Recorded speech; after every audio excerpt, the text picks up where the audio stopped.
오늘 낮에 그리스도인의 삼색 영성을 보았고, 이 저녁 찬양 예배에는 교회의 삼색 영성이라고 하는 주제로 말씀을 전하려고 합니다. 물론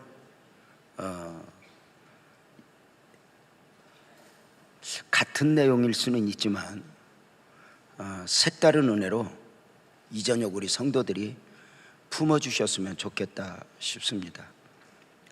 고린도서는 바울 사도가 고린도 교회에 보낸 편지입니다. 당시 고린도 교회는 강력한 성령의 역사가 있었던 교회입니다. 예언, 방언, 통역,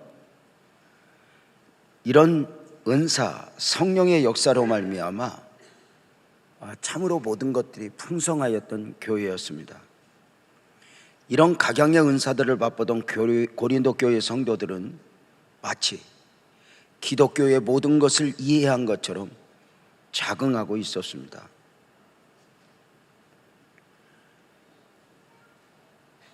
또 다른 교회를 가볍게 하는 어떤 우월감 같은 것들도 가지고 있었습니다. 자기들의 교회, 자기들만의 영성만이 최고인 것으로 알았지만 사도가 보는 고린도 교회는 여러 가지로 염려가 많았습니다. 그 염려를 담아 보내는 가운데 오늘 사도는 고린도전서 13장 11절, 바로 저들을 지적하기보다는 자신을 이야기하면서 저들을 권면하고 있습니다. 내가 어렸을 때에는 말하는 것이 어린아이와 같고 깨닫는 것이 어린아이와 같고 생각하는 것이 어린아이와 같다가 장성한 사람이 되어서는 어린아이의 일을 버렸다, 이렇게 말합니다. 내가 어렸을 때에는, 이 어렸을 때는 나이를 말하는 게 아니에요. 사역자로서의 어떤 초보, 사도로서의 초보의 길을 이야기하는 것이죠. 성숙한 신앙인이 되어가면서, 성숙한 사역자가 되어가면서 조금씩 무엇이 중요한지 알았다는 것입니다. 한때는 일만이 중요한 줄 알아 그 일을 잘하기 위하여 바나바와 다퉈보기도 하고, 베드로를 위선자라 지적도 해보고, 마가도 함께 할 수 없다고 목소리를 높여 온갖 은혜를 입었던 바나바와 등을 져 보기도 했는데, 장성한 사람이 되어서 자신의 어리석음을 이렇게 깨닫게 되었노라고 자기 고백을 하는 것입니다. 누구나 완전해서 어른이 되고 완전해서 엄마가 되고 아빠가 되는 것이 아닌 것처럼 저 역시 누구보다 뛰어나거나 완전했기에 사실은 30년 전에 교회에 설립을 했고 지금까지 섬겨온 것이 아닙니다. 제가 철이 없을 때는 저는 우리 장로님들이나 교인들이 나를 힘들게 하는 줄 알았습니다. 그러나 어느 순간 깨닫고 보니 장로님들, 성도들은 아무 문제가 없었습니다.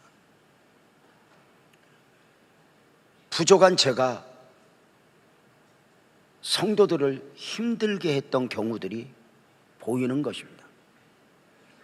그때 좀 지혜로웠으면, 그때 좀 내려놓았더라면, 그때 좀 감정적이지 않았더라면 하는 이 바울 사도의 고백이 사실은 기록한다면 제 안에도 많이 있습니다. 한 가지 처음부터 분명하게 방향을 잡은 것은 있습니다.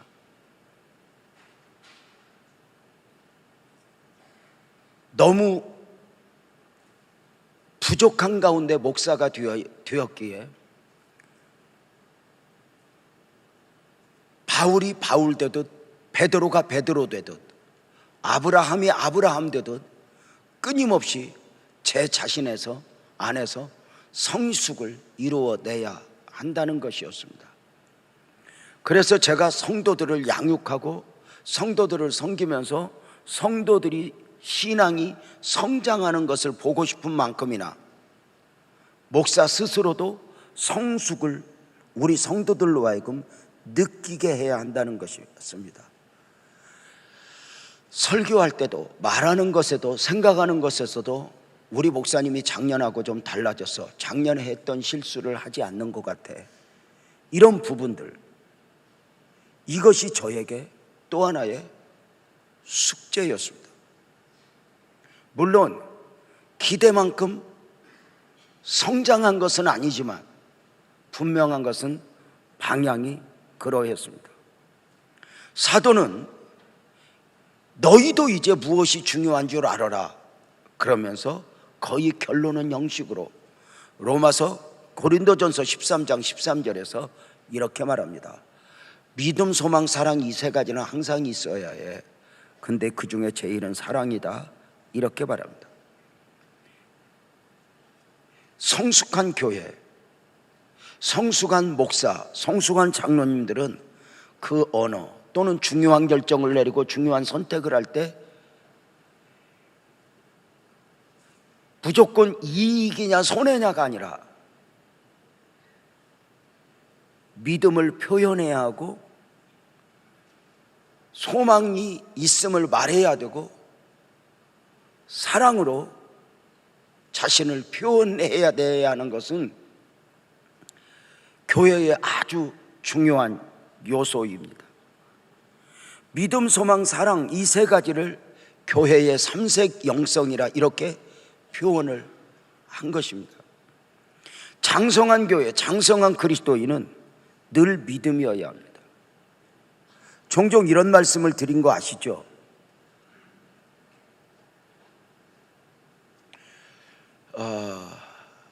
종종 후배들이 저에게 물어요. 목사님, 교회가 어떻게 해야 부흥돼? 후배들의 물음 앞에 저는 모르겠다고 고백을 해요. 겸손이 아니에요. 진짜 모르겠어요. 하나님의 은혜로 되는 것이니까요. 모르겠어. 아니 모르는데 어떻게 빛나교회는 이렇게 성장했어?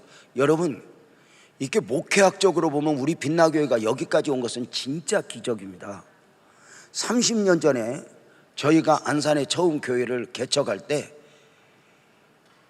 안산에 큰 블랙홀이 2개 있었습니다. 하나는 합동 측 김인중 목사님이 섬기는 동산교회, 당시 4,000명 모였습니다. 그리고 통합 측 고훈 목사님이 섬기는 안산제일교회, 역시 거의 3, 4천여 명 모였습니다. 그때까지는 거의 비슷했습니다. 동산교회가 저기 무슨 동이죠? 중앙동에 있을 때만 해도 이렇게 비슷하게 간 중에 이 서해안 벨트는 감리교 바닥입니다. 그러는 가운데 성광교회의 부흥이 광림교회의 부흥으로 이어졌고 광림교회의 부흥이 꿈의교회의 부흥으로 이렇게 흘러갔던 것입니다. 자, 당시만 해도 안산에 이상한 교회들이 많다고 하는 소문 아래 안산으로 물밑을 이사 오는 많은 분들이 방향을 잡고 옵니다. 감리교회는 어느 교회로, 장로교회는 합동 측이면 동산교회로, 그리고 통합 측은 제일교회. 그 가운데 우리는 당시 백석이었는데 지금 백석이라는 이름이 어느 정도 알려졌지만 당시에는 합동정통이라고 하는 이름으로 아주 작은 군소신학교였습니다. 군소신학교 출신 목사가 지하실에서 교회를 개척한 것입니다. 1년이면 수십 개의 교회가 들어오고 세워지고 없어지는 가운데 그 두 사이에서 우리 교회 하나 살아남아서 이만큼 하나님의 은혜를 입었습니다. 이것은 특별한 은혜입니다.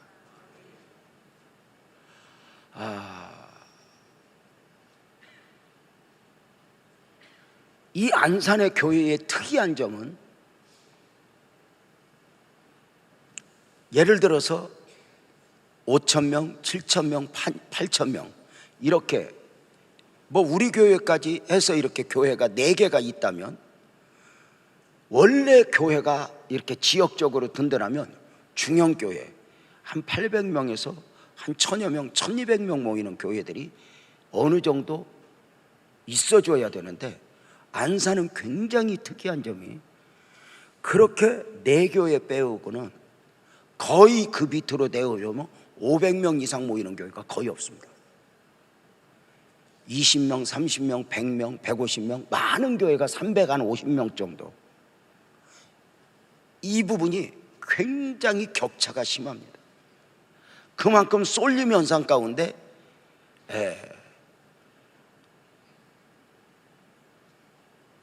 하나님의 은혜를 입은 것이죠. 그러니까 여러분들이 우리 교회를 보는 거하고 외부에서 우리 교회를 보는 거하고는 느낌이 다릅니다. 어떻게 그 두 사이에서 살아났냐고. 유재명 목사 너한테 무엇이 있냐고. 없다고. 자, 어떻게 교회가 성장해서 물을 때 종종 답변을 합니다. 모르겠어. 그러면 이렇게 물어봐요. 우리 교회를 잘 아는 분들이 교회에 사건 사고도 많았고 참 힘든 일 많았잖아. 그런데 빛나교회는 그 힘든 일 어떻게 극복하고 교회가 여기까지 왔어? 물으면 그때마다 답변하는 게 있어요. 그 힘든 일을 내가 해결한 거 아니야. 어떻게? 저는 이렇게 표현해요. 문제가 있을 때 개인적으로 문제를 어떻게 해결하지보다는 방향 자체를, 내가 이 문제를 해결하는 과정 속에서 어떻게 믿음을 표현하지, 이것이었다고 말씀을 드렸어요. 내가 어떻게 믿음을 말해야지, 이것이었어요.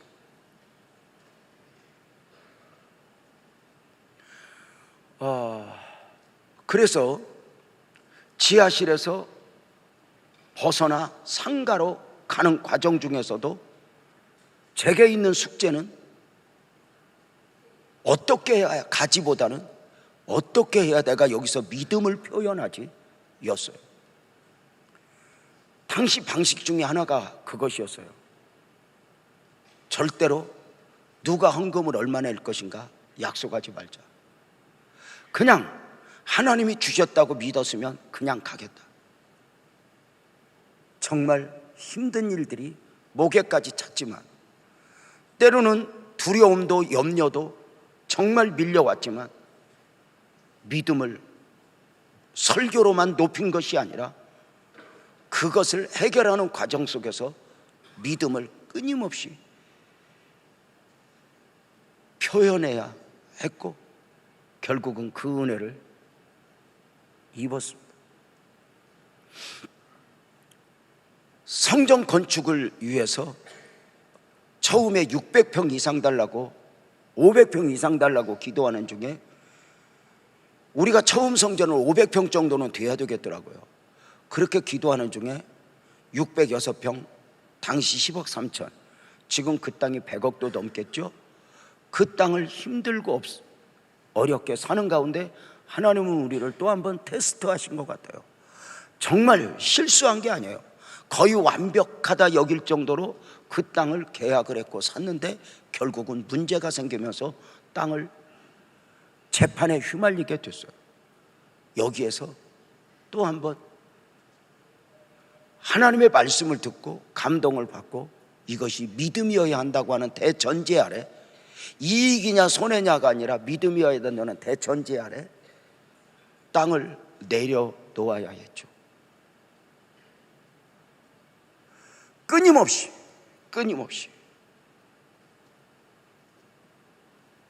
믿음인가? 왜 그렇게 했을까요? 히브리서 11장 1절은 믿음이라고 이렇게 표현해요. 믿음은 바라는 것들의 실상이요 보이지 않는 것들의 증거니. 이 믿음이라고 하는 단어가 히브리어와 헬라어로 두 가지로 표현하는데, 히브리어는 아만이라고 해서 기대하다예요. 헬라어로는 피스티스인데 자기를 포기하는 교제예요. 무슨 의미입니까? 이 믿음이라고 하는 단어 안에는 믿음이라고 하는 원어 안에는 두 단어를 말할 수 있으니 하나는 기대하다, 하나는 포기하다예요. 그래서 이렇게 질문을 해요. 당신은 뭐 어떤 상황에서도 기대하고 있습니까? 바랄 수 없는 중에 바라는 것이니 모두가 끝났다고 말하는 그 속에서 당신은 여전히 믿음으로 포기하지 않고 기대하고 있습니까? 무엇을 모르겠습니다. 이것이 하나님의 결국을 믿자고 외쳤던 외침입니다. 분명한 것은 포기하는 것은 믿음은 아니다. 마지막을 내가 만들 권리가 없다. 마지막은 하나님이 만들어내야 된다. 왜? 우리가 믿는 하나님은 알파와 오메가지 시작만 있고 끝이 없는 분은 아니다. 시작을 하나님과 함께 했다면 끝마무리도 하나님과 함께여야 한다였습니다. 또 하나, 믿음은 포기라는 단어입니다. 믿음을 부를 때 이렇게 묻습니다. 당신은 모든 상황에서 기대하는 자입니까? 또 하나, 당신은 무엇이라도 포기할 수 있습니까? 이익이냐 손해냐가 아니라 말씀 앞에서 내가 그 무엇이라도 내려놓을 수 있는가? 이걸 볼 때마다 성경에서 내려놓는 사람들이 보이는 것입니다. 그리고 그 가치가 하늘의 별처럼 빛난다는 걸 보고요. 믿음인가?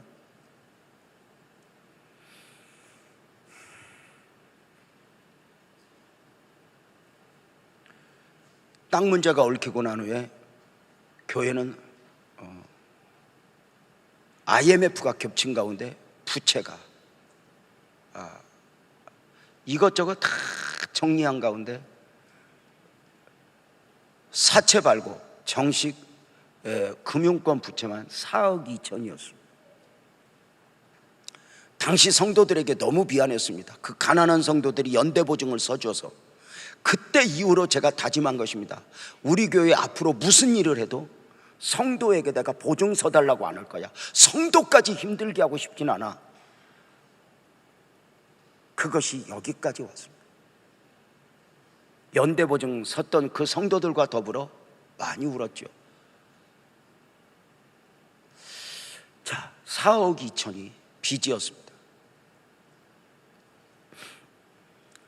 21명이 2천만 원씩 꺼낸 것이니까 다 이 연결고리도 2명이 보증서 줘서 그러는 가운데 교회에 어떤 사고가 생기면서 사랑하는 형제들이 하늘나라에 가게 되었습니다. 뉴스에도 한 3일 나왔고 이 아픔은 우리 교회에 큰 충격이었습니다. 이것을 수습하고 하는 과정 속에서 검사가 불러대고 또는 방송국 카메라가 들어오고 죄송하지만 안 믿는 친척들이 제가 목사니까 당연하겠죠. 멱살을 잡고 하루 이틀 저와 씨름을 했습니다. 보상대책 세우라고. 빚만 잔뜩 있는 교회가 무엇으로 보상대책을 세우죠? 제가 우리 성도들에게 이야기했습니다. 저들이 나한테 어떻게 하든 그들을 해하지 말아라. 당연한 것이다. 그러나 우리의 형편이 이러하니 아무것도 해줄 수 없다. 기다려보자. 당시 안 믿는 친척들이 저를 멱살을 잡고 때로는 끌고도 갔습니다. 그때 제가 할 수 있는 말은 딱 하나였습니다. 죄송합니다. 죄송합니다. 술을 마시고 오고 하는 중에 몇 시간 그렇게 하루 이틀 시달릴 때 행여 목사 어찌 될까봐 성도들이 출근도 하지 않고 제 옆에 쭉 둘러서서 있었습니다. 전라남도 광양으로 이사간 김성배 장로님이 당시 그 모습을 이렇게 보더니 그렇게 시달리는 과정 속에서 내가 해줄 수는 없지만 당신들 왜 나한테 그래, 이게 아니라 당신들은 나한테 어떻게 해도 됩니다. 그들을 정말 아무것도 줄 수는 없지만 마음으로 대할 때 한 이틀 정도 되니까 그들이 내 마음을 알더라고요. 그러면서 저를 풀어줬습니다. 이틀 동안 저를 지키던 김성배 당시 집사가 저한테 이렇게 표현했습니다. 목사님, 장례 마치고 했던 말입니다. 목사님, 믿음이 무엇인지 제가 보았습니다, 눈으로. 제가 그 말 한마디에 제가 덜컹했습니다. 하나님이 내게 은혜를 입혔었구나. 내가 만약에 거기에서 같이 분노했고 나도 할 말이 있다 했다면 이것이 얼마나 쓰레기가 되어버렸을까.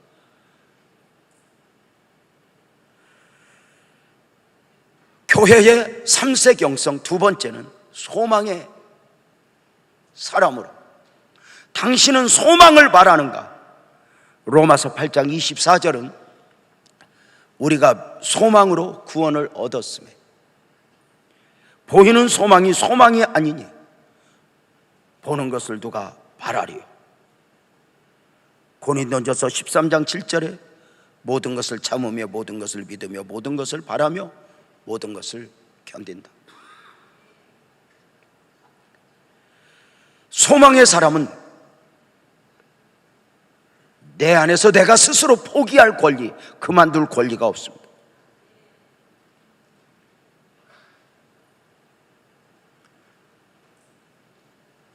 하나님의 결국을 믿자고, 바랄 수 없는 중에 바라고 믿자고, 우리 교회를 축복하실 하나님을 기대한다고 끊임없이 목소리를 높였습니다. 사실 외형적으로는, 교단적으로나 목사가 가지고 있는 이력으로나는 우리 교회가 이만큼의 은혜를 입을 수 없습니다.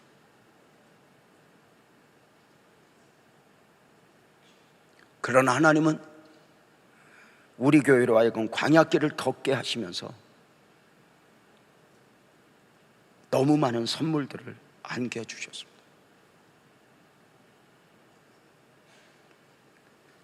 교회가 많은 사람들이 절망을 바라고 있을 때 소망을 바라는가? 왜? 환경을 보면 절망을 바라요. 한국 교회가 지금 난리예요. 교회 학교가 부흥한데 왜 현실을 보고 말하니까? 환경을 보니까 교회 부흥 시대는 끝났어? 아니요. 언제나 교회는 끊임없이 하나님을 보고 말하는 거예요. 말씀을 믿고 말하는 거예요. 현실을 말하고 싶은 데서 하나님을 보고 말하는 거죠. 환경이 나에게 가능성을 주는 게 아니에요. 결국은 하나님.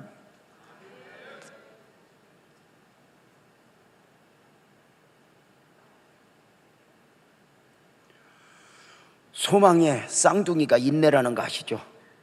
인내 없는 소망은 소망이 아니에요. 그래서 철없이 꾸는 꿈, 그런 것들이 소망인 거 아니거든요.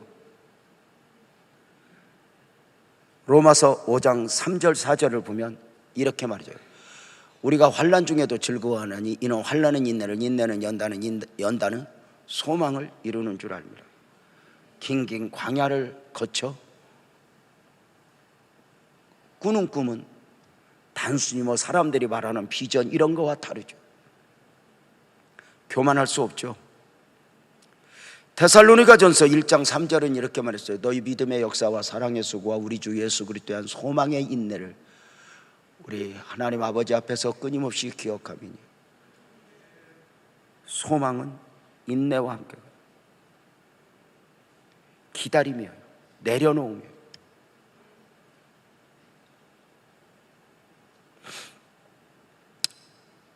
그래서 우리 스스로, 저는 국가적으로도 지금 혼돈이에요. 경제가 어려워, 막 힘들어, 이런 소리들이 아우성. 현실을 보면 당연히 그래요. 우리나라는 현실이 한 번도 가능성이 없었어요. 다만 그때 우리는 괜찮을 거야, 은혜를 입을 거야, 역사가 일어날 거야, 우리가 믿음으로 바라. 이번에 그 강사님으로 오신 그 박순애 전사님과 그 남편 되시는 분이 제 방에 앉아서, 또는 작년에 이어서 계속 해준 말이, 하신 말씀이 있어요. 뭐냐면 이렇게 말하더라고요. 말해도 될까? 나 부끄러운데. 이렇게 말했어요. 목사님은 설교할 때만 설교가 아니라 늘 대화할 때도 목사님 말씀은 설교 같아요. 그럼 내가 문제가 있지. 아니요, 그런 면이 말고요. 그것은 제가 똑똑해서가 아니에요. 의도적이에요. 설교에서의 언어와 삶 속에서의 언어가 같이 표현되지 않으면 나 스스로 무너진다고 보기에. 믿음의 차이가 보여요. 남편이 우리 가정 힘들다고 말할 때 아내가 여보 괜찮을 거야 말해야 되잖아요. 자식이 우리 집 어떻게 괜찮을 거야 말해야 되잖아요. 이게 차이잖아요. 새 가족들이 와서 걱정할 때 괜찮을 거야 말해야 되잖아요. 소망이죠. 현실은 아니잖아요.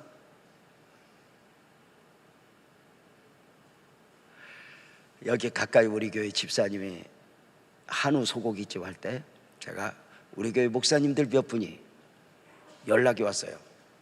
유 목사님 교회 계셔? 네. 유 목사님 나 밥 좀 사줘. 우리들 몇 명인데 밥 좀 사줘. 그럽시다. 뭐 드시고 싶어요? 유 목사님 보자마자 고기가 먹고 싶네. 그러세요? 갑시다. 한우 고기집 가서 내가 집사님한테 그랬어요. 집사님 제일 맛있는 거 주어. 네 그랬어. 그것은 적당한 거 달라 소리였어요. 그랬더니 제일 비싼 한우 소고기가 나오는데 내가 딱 봐도 알아 이게 얼마짜리인 거. 한 점에 거의 2,000원 이상 가. 입에서 녹는다 그러고 담임 목사님 오니까 고기 질이 다르다라고 퍼먹는데 나는 심장이 떨려서 못 먹었어. 왜 유 목사 안 먹냐? 채기가 있는 것 같아. 5명이 와서 나까지 6명. 얼마나 먹었는지 내가 알려줘. 60만 원어치 먹었어. 내가 계산하면서 시험 들었어. 돈 때문에? 아니. 그 비싼 소고기 먹고 하는 대화들이, 유럽 통계에 보면 우리나라 교회가 몇 년도에 어려워져, 교회 학교는 몇 년도에 없어져. 다 똑똑한 목사들인데 전부 그 이야기를 했어요. 제가 그랬어요. 믿음을 이야기하자. 통계 말고. 통계를 모르는 가운데 믿음을 말하는 게 아니에요. 알아요. 이거 말하고 싶어. 이거 말하면 나도 똑똑해 보이는 줄 알아. 그렇지만 바닥을 기으면서도 나는 소망을 말하고 있는 거예요.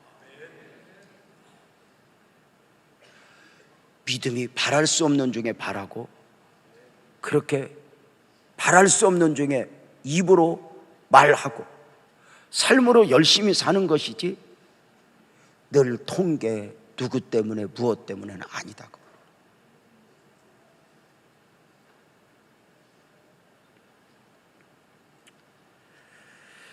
교회의 3세경성, 세 번째는 사랑이죠. 제게 있어 가장 약함이네요. 부족함이고요. 나름 사랑이었으면 하지만 그리하지 못할 때 많이 있었고요.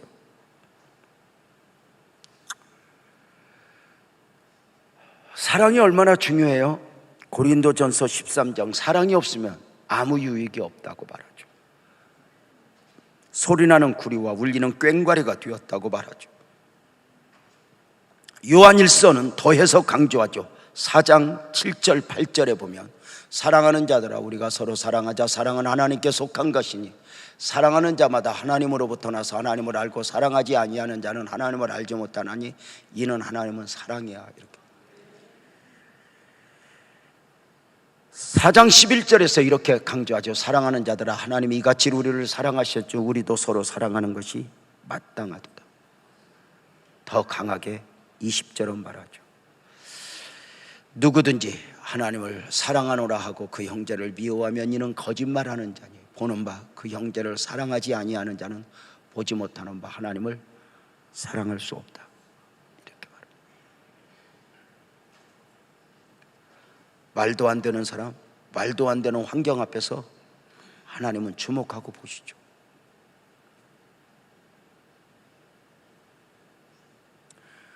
어느 날부터인가 우리는 내 마음에 드는 사람, 아니 드는 사람, 나와 맞는 사람, 맞지 않는 사람 늘 스스로 판단하는 건 누구나예요.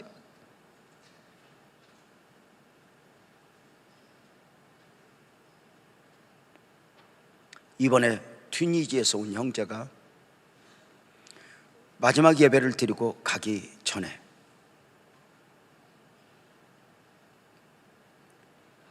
그는 이제 기약 없이 터키로 가게 되었는데 추방이죠. 저를 끌어왔는데 숨이 막히는 줄 알았어.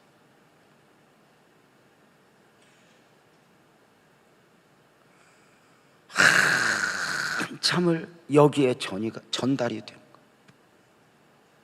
사실 제가 그 형제를 위해서 무엇을 해준 건 없어요. 우리 선교구, 선교팀들이 우리 문승영 장로님, 신용진 집사 중심으로 또 우리 권사님 중심으로 섬겼죠.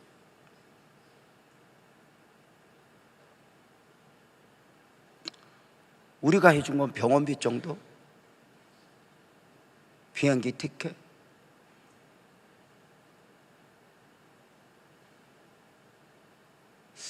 그는 저를 꼭 안아주면서 한참을 흑흑거려. 나그네 누가 오든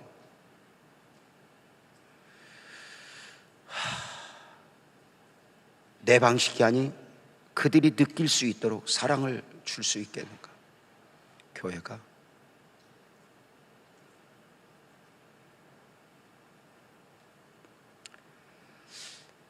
교회는 중요한 결정을 내리고 선택을 할 때 이익이냐 손해냐에 매이면 안 돼요. 옳으냐 그르냐도 중요하지만 중요하면 안 돼요. 우선순위면 안 돼요. 믿음이고 있는가? 소망이고 있는가? 사랑이고 있는가? 이것이 항상 있어야 한다고 말하고 있죠. 처음 교회 영성으로 출발했던 우리 교회 지난 6개월 달려왔어요. 하나님께서는 생각지 않게 우리 교회에 하반기를 시작하는 우리에게 가정을 세우는 1,000번의 지성소 기도를 선물로 주셨어요. 이것이 옳으냐 그르냐, 내 마음에 드냐 아니드냐, 이게 아니라 저는 제가 우리 장로님들에게 또는 우리 교역자들과 나눈 게 있었어요. 강사를 통해서 선포되어진 1,000번제가 성경적이냐 아니냐, 이게 중요한 게 아니고 더 중요한 건 이미 선포되어진 말씀을 말도 아니 된다, 이걸 엎어버리면 우리가 스스로 부정하는 거다.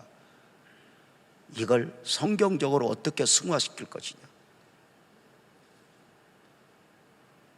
선포도 살리고 이걸 성도들에게 어떻게 축복이 되게 할 것이냐라고 함께 나눔을 가졌죠. 어쩌면 저는 이렇게 처음 교회 영성으로 이렇게 어떤 표어를 정하고 이렇게 했다고 해서 우리 교회가 뭐 대단하게 이렇게 이렇게 바로 설 것이라고는 생각하지 않아요. 다만 하나, 교회가 방향을 잡고 가는데 순간 흔들릴 수 있어요. 순간 어리석음으로. 그럼에도 불구하고 그 방향을 잡고 가는데 어쩌면 하나님께서 근본에 우리에게 이 축복을 우리에게 주셨다고 생각을 하죠. 그래서 우리 장로님들과 우리 교역자들은 1000번의 지성소 기도를 축복으로 받자. 무슨 너무 스트레스 받을 것 없이 그냥 등록하고 안 하면 돼. 힘들어. 그냥 우리는 했냐고 물어보기만 할 거예요. 왜냐면 우리는 체킹을 해야 되니까. 그냥 안 했다고 그러면 돼. 그러나 하면 좋겠어. 사랑하는 여러분, 여러분에게 어떤 아픔이 있어요? 어떤 어두움이 있어요? 무엇이 여러분을 힘들게 해요? 떨어버리세요. 내려놓아 버리세요. 그리고 내 마음대로 할 수 없는 부분은 주님에게 맡기세요. 자식이 되었든지 무엇이 되었든지. 그리고 주님 앞에만 우세요. 저는 제가 깨달은 게 있어요. 죄송한 표현이지만 나는 하나님의 아들이에요. 그래서 하나님 앞에는 어떻게 말해도 하나님이 다 품어줘요. 죄송한 표현만 해도 내가 힘들면 제가 성도들에게는 힘들다고 안 해요. 그러나 하나님 앞에는 다 힘들다고 해요. 나를 이 고생시키려고 목사시켰냐고 막 고함도 질러요. 막. 내가 봐도 지랄을 해요.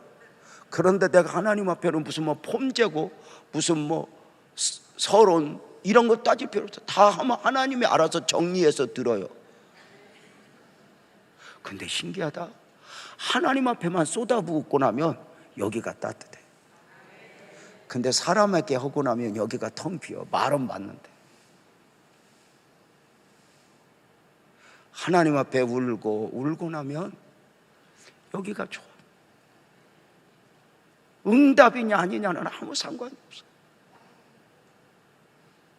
근데 사람에게 하소연하고 나면 이내 돌아서서 후회해요. 그래서 하나님에게만 말하자.